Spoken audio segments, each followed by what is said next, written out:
ಇತ್ತೀಚಿನ ಸಂಚಿಕೆಗಳನ್ನು ಜಾಹೀರಾತಿನ ಕಿರಿಕಿರಿ ಇಲ್ಲದೆ ನೋಡಿ.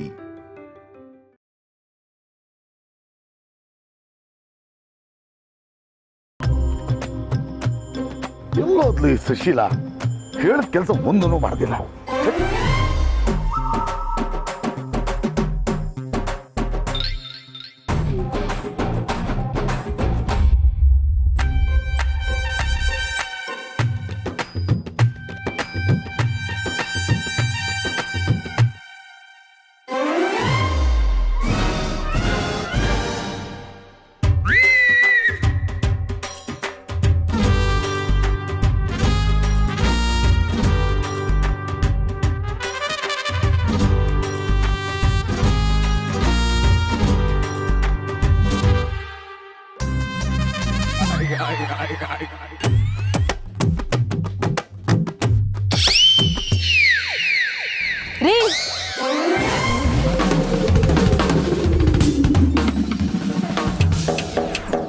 ಇದೇನ್ ಆಕಾಶ ನೋಡ್ತಾ ನಿಂತ್ಬಿಟ್ರಿ? ಅದಿರ್ಲಿ, ನಾನು ಕ್ಯಾಬಲ್ಲೋ ಬರೋದಕ್ಕೆ ಕೇಳಿದ್ದು. ಆಡ್ದಲ್ಲ ಯಾಕೆ ಬಂದೆ? ಕ್ಯಾಬ್ ಅಂತೆ ಕ್ಯಾಬ್. ಕ್ಯಾಬ್ಗೆ ದುಡ್ಡು ನಿಮ್ಮಪ್ಪ ಕೊಡ್ತಾನ? ಈ ಸೂಟ್ ಕೇಸ್ಗೆ ಅವ್ರು ಇವ್ರ ಹತ್ರ ಬೇಡ್ಕೊಂಡು ಈಸ್ಕೊಂಡ್ ಬಂದಿದ್ದೀನಿ. ಕ್ಯಾಬ್ ಅಂತೆ ಕ್ಯಾಬ್. ನಿಮ್ ಮುಖ ನೋಡಿ.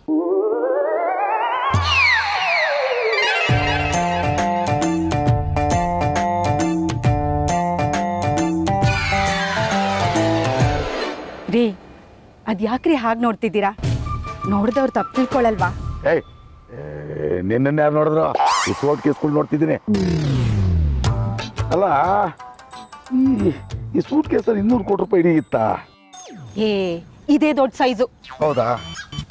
200 ಕೋಟಿ ಇದ್ರಲ್ಲಿ ಹಿಡಿಯುತ್ತೋ ಹೆಂಗೋ ಅಂತ ಅನುಮಾನ ನನಗೆ. ಸರಿ ಬಿಡು, ಅಡ್ಜಸ್ಟ್ ಮಾಡ್ಕೊಳ್ಳೋಣ.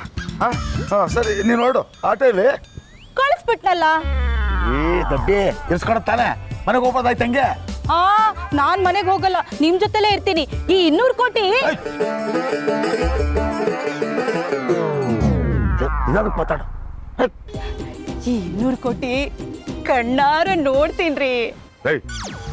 ಗಂಡಸರು ಮಾಡೋ ಕೆಲಸದಲ್ಲಿ ನಿಂದೆ. ಹೋಗ್ ಮನೆಗೆ ಹೋಗಿ ಮುಸ್ತ ತಿಕ್ಕೋಗ್.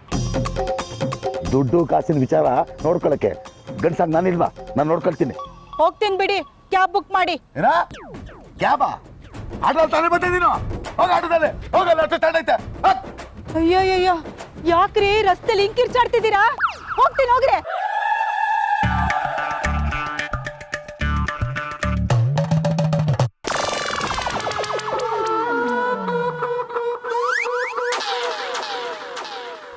ಆಗುತ್ತೆ ಆಗುತ್ತೆ. ಇದಕ್ಕೆ 100, ಇದಕ್ಕೆ 100. ಅಲ್ಲ ಅಲ್ಲ, ಇದಕ್ಕೆ 120, ಇದಕ್ಕೆ 80.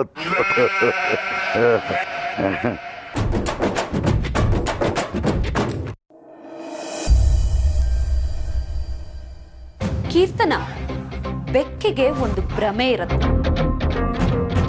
ಅದು ಕಣ್ಣು ಮುಚ್ಕೊಂಡು ಹಾಲು ಕುಡಿತಿದೆ ಅಂದ್ರೆ ಯಾರಿಗೂ ಗೊತ್ತಾಗಲ್ಲ ಅಂತ. ನಿನಗಿರೋ ಭ್ರಮೆನೂ ಅದೇ. ಕಳ್ಳರು ಎಷ್ಟೇ ಬುದ್ಧಿವಂತರಾಗಿದ್ರು ಒಂದು ಕ್ಲೂ ಬಿಟ್ಟಿರ್ತಾರಂತೆ. ಹಾಗಂತ ನಾನೆಲ್ಲ ಹೇಳ್ತಾ ಇರೋದು, ದೊಡ್ಡವ್ರು ಹೇಳಿರೋದು. ದೊಡ್ಡವ್ರು ಹೇಳಿದ್ದಾರೆ ಅಂದ್ರೆ ಮ್ಯಾಟ್ರ್ ಪಕ್ಕ ಇರುತ್ತೆ. ನಿನ್ನ ವಿಷಯದಲ್ಲಾಗಿದ್ದು ಅದೇ. ಎಲ್ರೂ ನೀನು ತುಂಬಾ ಮಿಸ್ಲೀಡ್ ಮಾಡಿದೆ. ಕೊನೆಗೆ ಸತ್ಯನೇ ಗೆದ್ದಿತ್ತು.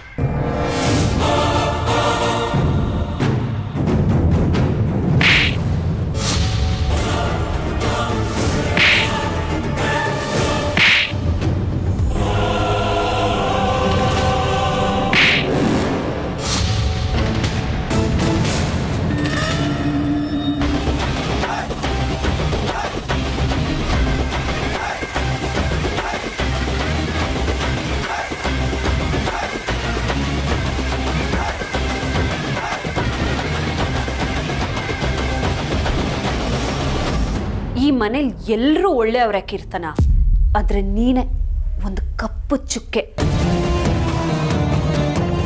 ಈ ಮನೆಗೆ ತಪ್ಪಾಗಿ ಉಟ್ಬಿಟ್ಟಿದ್ಯಾ ನೀನು. ಅವತ್ ಮಾವ ನಿನ್ನ ಮನೆಯಿಂದ ಆಚೆ ತೊಲಗು ಅಂದಾಗ್ಲೇ ನಿನ್ನ ಹೋಗೋದಕ್ಕೆ ಬಿಟ್ಟಿರ್ಬೇಕಾಗಿತ್ತು. ನನಗಿಂತ ಪ್ರಾಬ್ಲಮ್ಮೇ ಇರ್ತಿರ್ಲಿಲ್ಲ. ಆದ್ರೆ ನಾನೇ ನಿನಗೆ ಇನ್ನೊಂದು ಅವಕಾಶ ಸಿಗ್ಲಿ ಅಂತ ಮಾವನ್ ಒಪ್ಪಿಸ್ದೆ. ಈ ತುಂಬು ಕುಟುಂಬ ಹೀಗೆ ಇರ್ಲಿ ಅಂತ ಆಸೆ ಪಟ್ಟೆ.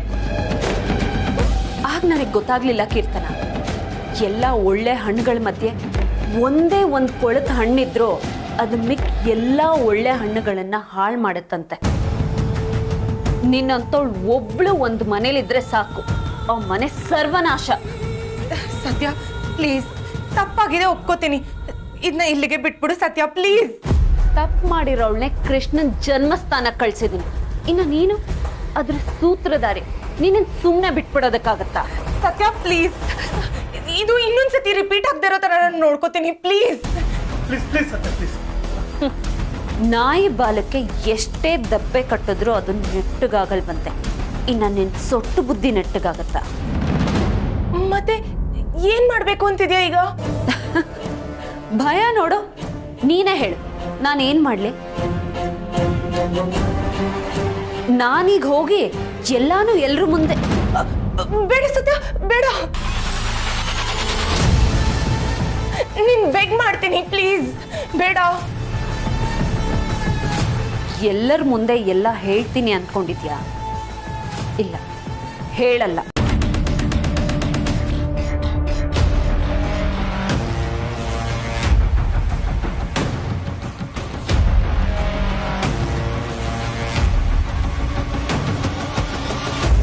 ಹೇ, ಅಷ್ಟೊಂದೆಲ್ಲ ಶಾಕ್ ಆಗ್ಬೇಡ ಚಿನ್ನ. ಹೇಳಲ್ಲ ಅಂದ್ರೆ ನಿನ್ ಶಿಕ್ಷೆಯಿಂದ ಪಾರಾದೆ ಅಂತ. ಇನ್ಮೇಲೆ ನಿನಗೆ ಏನ್ ಮಾಡಬೇಕು ಅನ್ನೋದನ್ನ ನಾನು ಡಿಸೈಡ್ ಮಾಡಿ. ನಿನಗೆ ಜೈಲಿಗೂ ಕಳಿಸ್ಬೋದು, ನಿನ್ನ ಮೇಲೆ ಮಾನ ನಷ್ಟ ಮೊಕದ್ದಮೆ ಕೇಸು ಹಾಕ್ಬೋದು.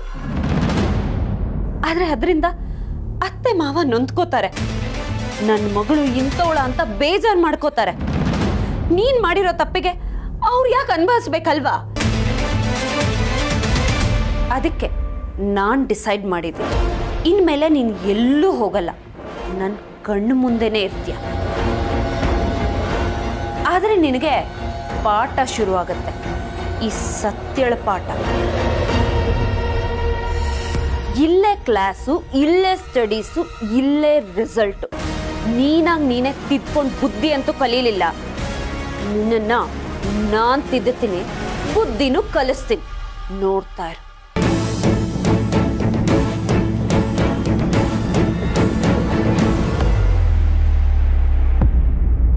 ಬಾ, ಕೆಳಗೆ ಹೋಗೋಣ. ಅಲ್ಲಿದೆ ಅಸ್ಲಿ ಮ್ಯಾಟ್ರ್. ಸರ್, ನೀವು ಬರಬೇಕು. ನಿಮ್ದೇ ಅಲ್ವಾ ಇವ್ರಿಗೆ ಕಂಪ್ಲೀಟ್ ಸಪೋರ್ಟು. ಬನ್ನಿ. ಏನ್ ಕತಿದೆಯೋ ಏನು ದೇವ್ರೆ ಕತಿ. ಈ ಗೋವಿಂದ ಎಲ್ಲೋದಾ? ಇನ್ನೂ ಬರ್ಲಿವಲ್ಲ, ನಾನು ಇಲ್ಲೇ ಕೇಳಿದ್ದೆ ಅವನು. ಅಲ್ಲಪ್ಪ, ಇವನು ಬರೋದು ಯಾವಾಗ? ನನ್ನ ಚೆಕ್ ಕ್ಲಿಯರ್ ಮಾಡೋದು ಯಾವಾಗ? ನಂದು 200 ಕೋಟಿ.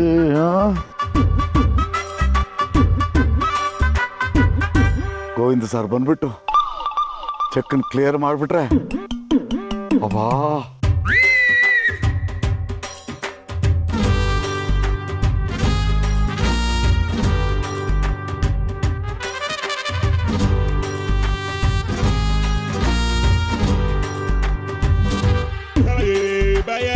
ಜಗ ಸರ್, ಹೊರಡೋಣ? ನಿಮಗೋಸ್ಕರನೇ ಕಾಯ್ತಾ ಇದೆ. ಬನ್ನಿ ಬನ್ನಿ ಹೋಗೋಣ, ಬನ್ನಿ. ಹ್ಞೂ, ಹೊರಡೋದೇನೆ. ಸರಿ, ಮತ್ತೆ ಇನ್ನೇನು? ಇದೇನು ಜಗ್ಗ ಸರ್, ಇಷ್ಟು ದೊಡ್ಡ ಸೂಟ್ ಕೇಸ್ಗಳು? ಮತ್ತೆ 198 ಕೋಟಿ ರೂಪಾಯಿಗಳನ್ನ ಬರೀ ಕೈ ಮೇಲೆ ಹಿಡ್ಕೊಂಡು ಹೋಗಕ್ಕಾಗುತ್ತೇನ್ರಿ? ಅದಕ್ಕೆ ಎಲ್ಲ ಸೆಟಪ್.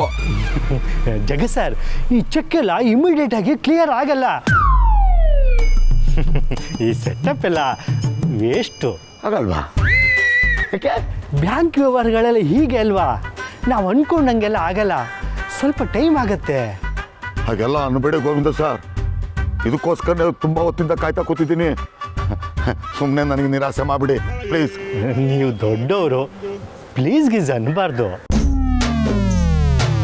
ನಿಮಗೋಸ್ಕರ ಏನಾದರೂ ಮಾಡೋಕ್ಕಾಗತ್ತಾ ಅಂತ ನೋಡೋಣ.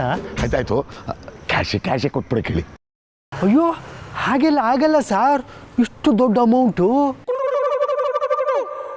ಮೊದಲು ನಿಮ್ಮ ಅಕೌಂಟ್ಗೆ ಟ್ರಾನ್ಸ್ಫರ್ ಮಾಡ್ತಾರೆ, ಆಮೇಲೆ ನಿಮ್ಮ ಅಕೌಂಟಿಂದ ಡ್ರಾ ಮಾಡ್ಕೋಬೇಕು. ಹಂಗೆ ಆಗಲಿ, ಅದಾದ್ರೆ ಏನು ಪ್ರಾಬ್ಲಮ್ ಇಲ್ಲ ನಮಗೆ. ಅದೇ ಥರ ಮಾಡೋದು ಬೇಡ, ಮೊದಲು ಹೊರಟ್ಬಿಡೋಣ ಇಲ್ಲಿಂದ. ಬನ್ನಿ.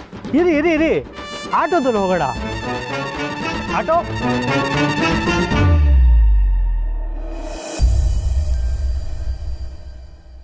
ಸತ್ಯ, ಯಾಕಮ್ಮ ಅರ್ಜೆಂಟಾಗಿ ಬರೋಕೆ ಹೇಳಿದೆ?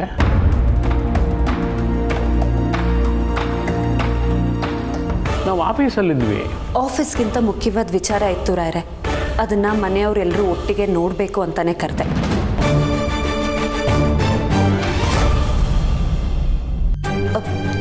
ನಿಮಗೆ ತೊಂದರೆ ಆಗಿದ್ರೆ ಕ್ಷಮಿಸಿ. ತೊಂದರೆ ಏನೂ ಇಲ್ಲಮ್ಮ. ಏನು ಒಟ್ಟಿಗೆ ಎಲ್ಲರೂ ಮನೆಯವ್ರು ನೋಡಬೇಕು ಅಂತ ಹೇಳ್ತಿದೆಯಲ್ಲ, ಅದೇನು ಮುಖ್ಯವಾದ ವಿಷಯ ಹೇಳು. ಏ ಹುಡುಗಿ, ಆಗ್ಲೇ ಇಲ್ಲಿ ಬಂದ್ಬಿಟ್ಟಿದ್ಯಾ ನೀನು? ನಿನಗಲ್ಲಿರಕ್ಕೆ ಇಷ್ಟ ಇಲ್ಲ ಅಂದ್ರೆ ಹೇಳ್ಬರ್ಬೇಕು ತಾನೆ. ಫೋನ್ ಮಾಡಿದ್ರೆ ಫೋನ್ ತೆಗಿಯಲ್ಲ, ನಿನಗೋಸ್ಕರ ನಾನು ಕಾಯ್ತಾ ಇರ್ಬೇಕಾ? ಕ್ಷಮಿಸಿ ಸೀತಮ್ಮ. ಕೊನೆಗಿದೊಂದು ಸರಿಯಾಗಿ ಹೇಳ್ತೀಯ ನೋಡು.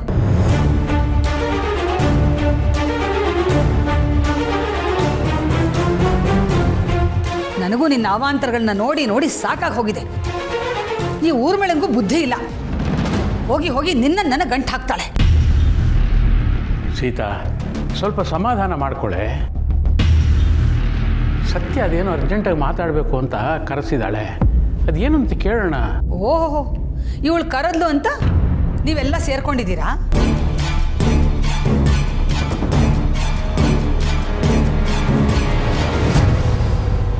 ಅದಕ್ಕೋಸ್ಕರ ನೀವು ಆಫೀಸೇ ಬಿಟ್ಟು ಬಂದಿದ್ದೀರಾ? ಸೀತಮ್ಮ, ಎಲ್ಲದಕ್ಕೂ ನಾನು ಉತ್ತರ ಕೊಡ್ತೀನಿ, ಆದರೆ ಅದಕ್ಕಿಂತ ಮುಂಚೆ ಟಿವಿ ನೋಡಿ.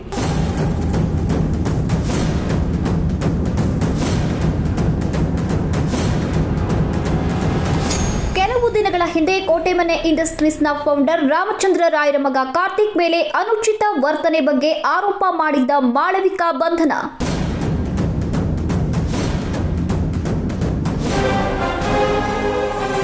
ಮಾಳವಿಕಾ ಅನ್ನೋ ಹೆಂಗಸು ಹನಿ ಟ್ರ್ಯಾಪ್ ಗ್ಯಾಂಗ್ ಒಂದರ ಸದಸ್ಯೆ ಅಂತ ಬೆಳಕಿಗೆ ಬಂದಿದೆ.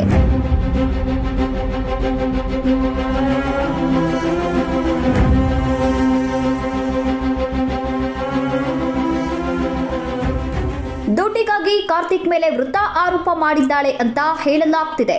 ಇಂದು ನಡೆದ ಕಾರ್ಯಾಚರಣೆಯಲ್ಲಿ ಪೊಲೀಸರು ಆಕೆಯನ್ನ ವಶಕ್ಕೆ ಪಡೆದಿದ್ದಾರೆ.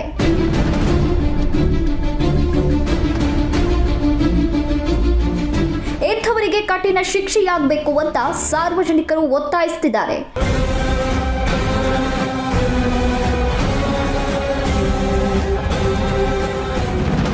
ಕಾರ್ತಿಕ್ ಮೇಲೆ ಬಂದ ಆರೋಪ ಸುಳ್ಳು ಅಂತ ಈಗ ಸಾಬೀತಾಗಿದೆ.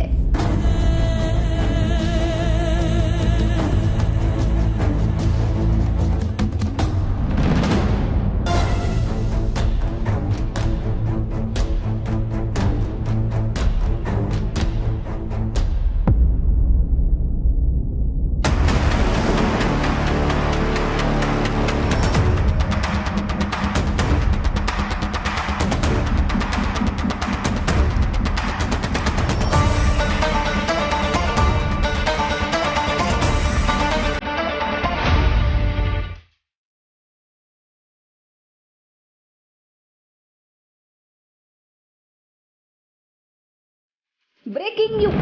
ಕೋಟೆಮನೆ ಇಂಡಸ್ಟ್ರೀಸ್ನ ಫೌಂಡರ್ ರಾಮಚಂದ್ರ ರಾಯರ ಮಗ ಕಾರ್ತಿಕ್ ನಿರಪರಾಧಿ. ಹನಿ ಟ್ರ್ಯಾಪ್ ಗ್ಯಾಂಗ್ನ ಮಾಳವಿಕಾ ಬಂಧನ. ನಿರಪರಾಧಿ ಅಂತ ಸಾಬೀತಾದ ಕೋಟೆಮನೆ ಕುಡಿ ಕಾರ್ತಿಕ್ ಕೋಟೆಮನೆ.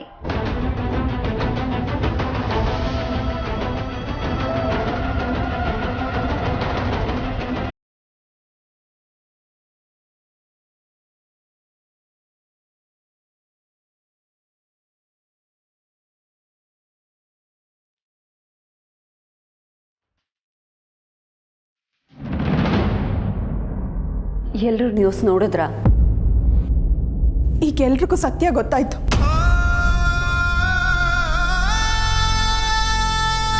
ನಾವೆಲ್ಲರೂ ಕಾರ್ತಿಕ್ನೇ ಬೈದ್ವಿ.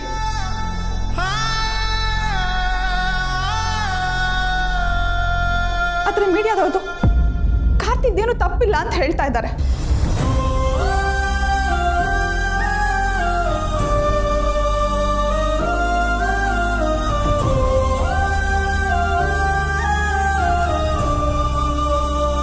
ಆ ಮಾಳ್ವಿಕಾ ಸರಿಯಾಗಿ ಸಿಕ್ಬಿದ್ಲು.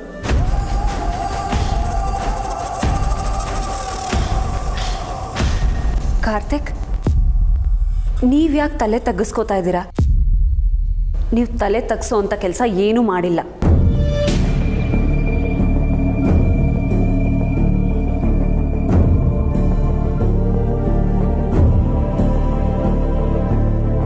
ನನಗಂತೂ ಒಂದು ಅರ್ಥ ಆಗ್ತಿಲ್ಲ. ಈ ಟಿ ವಿ ಅವರು ಯಾವಾಗ ಏನು ಹಾಕ್ತಾರೆ ಏನು ಬಿಡ್ತಾರೆ ಒಂದು ಗೊತ್ತಾಗಲ್ಲ.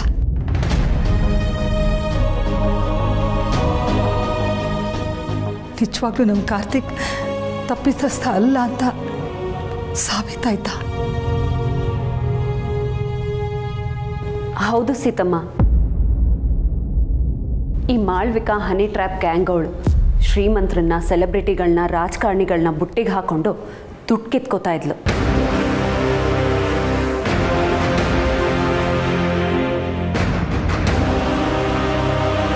ಕಾರ್ತಿಕ್ ಇಂಥದಕ್ಕೆಲ್ಲ ಒಪ್ಕೊಳ್ಳಿಲ್ಲ. ಅವಳ ಪ್ಲ್ಯಾನ್ ವರ್ಕೌಟ್ ಆಗಲಿಲ್ಲ. ಅದಕ್ಕೆ ಅವತ್ತು ಎಲ್ಲರ ಮುಂದೆ ಪಾರ್ಟಿನಲ್ಲಿ ಗಲಾಟೆ ಮಾಡಿ ಕಾರ್ತಿಕ್ ಮರ್ಯಾದೆನ ಹರಾಜಾಕ್ಬಿಟ್ಲು. ಆದರೆ ಕಾರ್ತಿಕ್ ಜೊತೆ ಕೋಟೆ ಮನೆ ಮರ್ಯಾದೆನೂ ಬೀದಿಗೆ ತಂದ್ಲಲ್ಲ. ಕಣ್ಣಿಗೆ ಕಂಡಿದ್ದ ಸತ್ಯ ಅಲ್ವಲ್ಲ ಸೀತಮ್ಮ. ಅವಳು ಹೇಳಿದ ಸುಳ್ಳಿಗೆ 100 ಮುಖಗಳಿದ್ವು. ಎಲ್ಲರೂ ಅವ್ರವ್ರಿಗೆ ಬೇಕಾಗಿದ್ದ ಸುಳ್ಳಿನ ಮುಖಾನೇ ನಂಬಿದ್ರು ಅಷ್ಟೆ. ನಾವು ಕೂಡ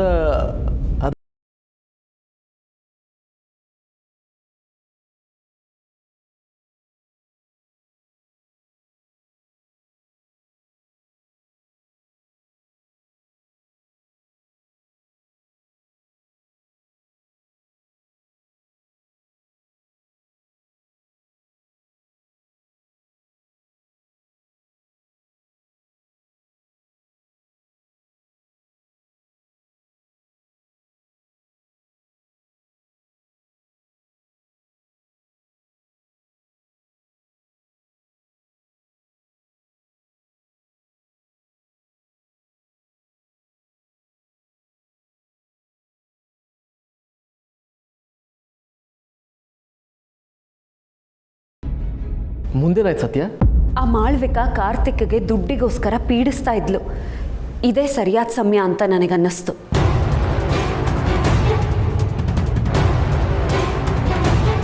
ಸಮಾಜದಲ್ಲಿ ಆಗಿರೋ ಅವಮಾನಕ್ಕೆ ಸಮಾಜದಲ್ಲೇ ನ್ಯಾಯ ಸಿಗಬೇಕು ಅಂತ ಅಂದ್ಕೊಂಡಿದ್ದೆ. ಕೊನೆಗೆ ಅದೇ ಆಯಿತು.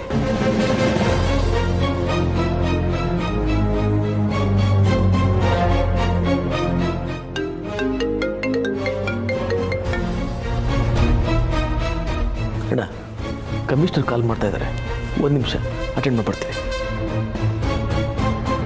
ಏಯ್ ಹುಡುಗಿ, ಎಲ್ಲಾನು ನೀನೇ ಹೇಳಿ ಮಾಡಿಸಿದ ಹಾಗೆ ಮಾತಾಡ್ತಿದ್ಯಲ್ಲ. ಸಮಸ್ಯೆನೂ ನೀನೇ ಬಗೆಹರಿಸಿದ್ಯಾ ಹೇಗೆ? ಅವಳನ್ನ ಪೊಲೀಸಿಗೆ ಹಿಡಿದು ಕೊಟ್ಟಿದ್ದೆ ನಾನು.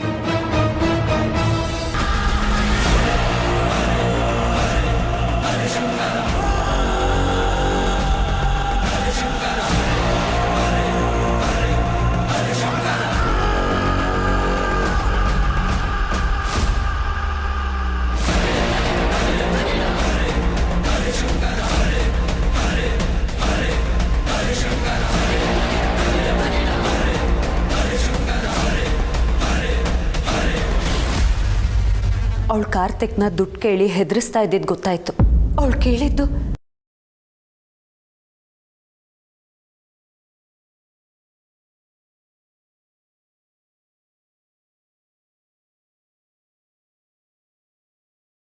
ಮತ್ತೆ ಪ್ರೆಸ್ನವ್ರ ಮುಂದೆ ಬಂದು ಕೋಟೆ ಮನೆ ಮಾನ ಮರ್ಯಾದೆನ ತೆಗಿತೀನಿ ಅಂತಿದ್ಲು. ಕಾರ್ತಿಕ್ ಭಯ ಬಿದ್ದು ಅಷ್ಟು ದುಡ್ಡನ್ನ ಅರೇಂಜ್ ಮಾಡೋದಕ್ಕೆ ಒದ್ದಾಡ್ತಾ ಇದ್ದ. ಅಷ್ಟರಲ್ಲಿ ಅವಳು ಜಾಲ ಪತ್ತೆ ಮಾಡೋದಕ್ಕೆ ನನಗೆ ಸಹಾಯ ಮಾಡಿದ್ದು ನಮ್ಮ ರಾಕೇಶ. ಓಹೋ, ಇವಳು ಗ್ಯಾಂಗು, ಇವಳು ದೊಡ್ಡ CID ಅಂತೆ. ಇವಳೇ ಎಲ್ಲ ಪತ್ತೆ ಮಾಡಿದ್ಲಂತೆ. ಅದನ್ನು ನಾವು ನಂಬೇಕಂತೆ. ನಂಬಲೇಬೇಕತ್ಗೆ.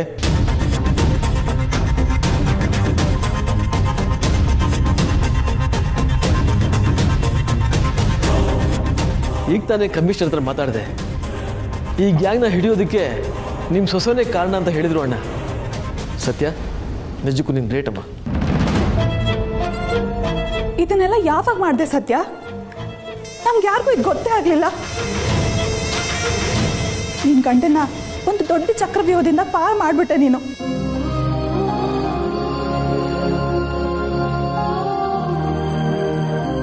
ಕಾರ್ತಿಕ್, ಸಾರಿ. ಇರಲಿ ಚಿಕ್ಕಪ್ಪ, ನನ್ನಿಂದ ಆಗಿರೋ ಎಡವಟ್ಟಿಗೆ ನೀವ್ಯಾಕೆ ಸಾರಿ ಕೇಳಬೇಕು? ನಾನೇ ಎಚ್ಚರಿಕೆಯಲ್ಲಿ ಇರಬೇಕಾಗಿತ್ತು. ಕಾರ್ತಿಕ್, ನೀನು ಈ ಮನೆ ಮಗ.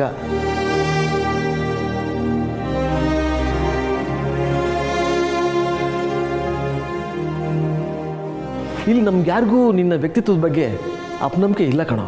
ಆದರೆ ನಿನ್ನ ಒಂದು ಸಣ್ಣ ನೆಗ್ಲಿಜೆನ್ಸಿಯಿಂದ ಈ ರೀತಿಯೆಲ್ಲ ಆಗೋಯ್ತಿಲ್ಲ ಅನ್ನೋ ಒಂದು ಚಿಕ್ಕ ಬೇಜಾರಷ್ಟೇ ಅಲ್ವಾ ಅಣ್ಣ?